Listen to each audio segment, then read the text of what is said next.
mateys, welcome aboard. I'm Captain Blue, and today we're going to explore a fascinating question. How do ships float? Grab your life jackets and let's set sail on a voyage of discovery.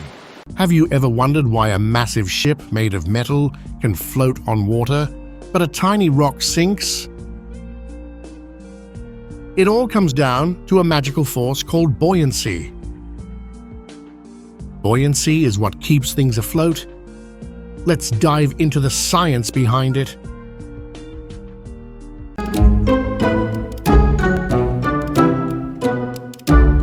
A long time ago, a brilliant scientist named Archimedes discovered something amazing while taking a bath.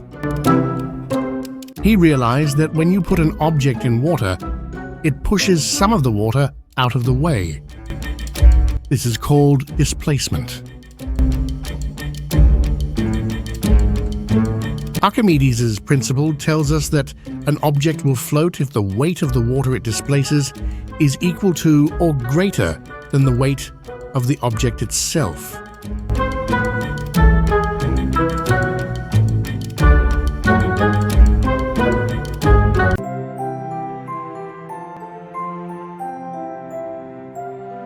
But wait, there's more. Let's talk about density. Density is how much mass an object has in a certain volume. Imagine a big heavy metal ship and a light wooden ship. The metal ship is denser than the wooden ship, but why does it still float? It's all about how the ship is designed.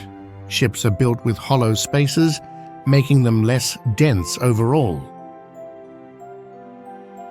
This helps them displace enough water to create the buoyant force needed to keep them afloat.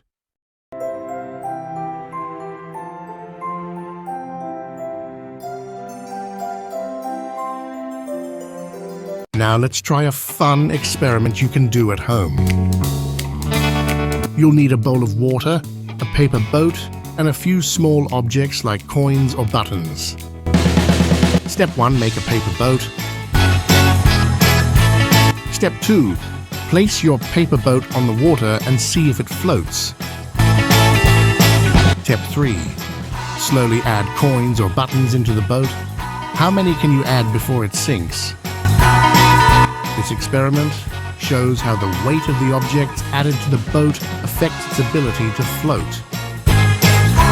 Just like a real ship, if you add too much weight, it will sink. Ships are designed to distribute weight evenly so they can carry heavy loads without sinking.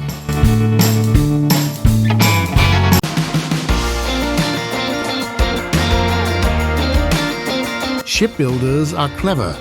They design ships with wide, flat bottoms like this one to spread out the weight and increase buoyancy.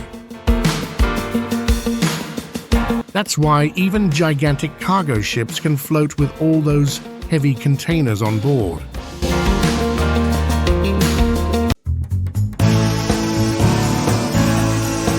And there you have it, mateys. Ships float thanks to buoyancy, density, and clever design. Remember, science is all around us, even on the high seas. Thanks for joining us on this adventure. Until next time, keep exploring and stay curious.